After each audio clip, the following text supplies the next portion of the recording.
V9 news ધારી ચેનલમાં આપનું હાર્દિક સ્વાગત છે। જોઈએ આજના મહત્વના સમાચાર।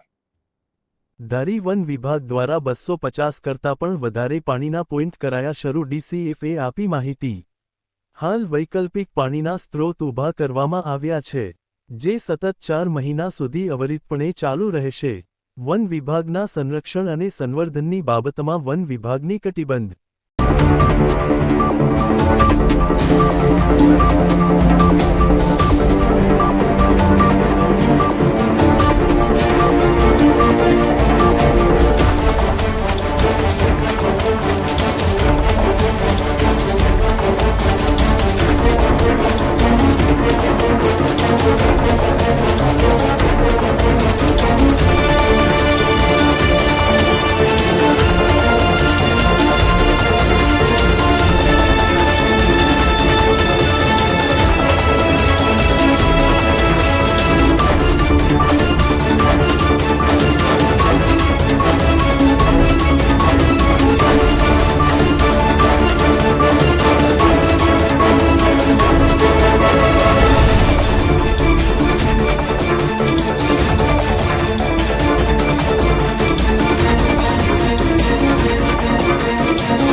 नमस्कार, मारू नाम विकास यादव है। हूँ गिरपुर वन विभाग में नायब वन संरक्षक तरीके फर्ज बजाऊँ छूँ।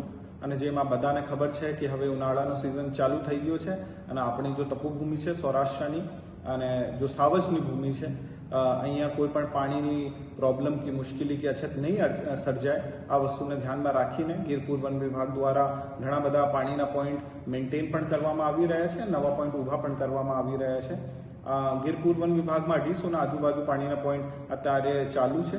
આમાં મોટે ભાગે આપણી જો નવીન ઉર્જા છે, આપણી સૌર ઉર્જા છે, સોલર પાવર જેમને કહેવાય, સોલર આધારિત પાણીના પોઈન્ટો છે। એમને હારે હારે આપણે પવનચક્કી દ્વારા સંચાલિત પોઈન્ટો પણ છે અને અમુક વિસ્તારો જો દુર્ગમ છે, અહીંયા ટેન્કર દ્વારા પાણી પણ ભરવામાં આવી રહ્યું છે। અને ગીરપુર વન વિભાગ ફક્ત અને ફક્ત આપણું જો હાવજ છે અને મોટો પ્રાણીઓ છે એમના માટે ચિંતિત નહીં છે, પણ આપણા જો નાના જીવડા કહેવાય અને આપણી જો પરાગનયનની આપણી જો એક પદ્ધતિ હોય છે ઇકોસિસ્ટમમાં, આ સારી રીતે ચાલતી રહે એમના માટે પાણીના કોથળા પણ નાખવામાં આવી રહ્યા છે અને ઘણી બધી ભૂમિ ભેજની કામગીરી, સોઇલ એન્ડ મોઇશ્ચર કન્ઝર્વેશનના વર્ક્સ પણ ગીરપુર વન વિભાગ દ્વારા કરવામાં આવી રહ્યા છે। ધન્યવાદ।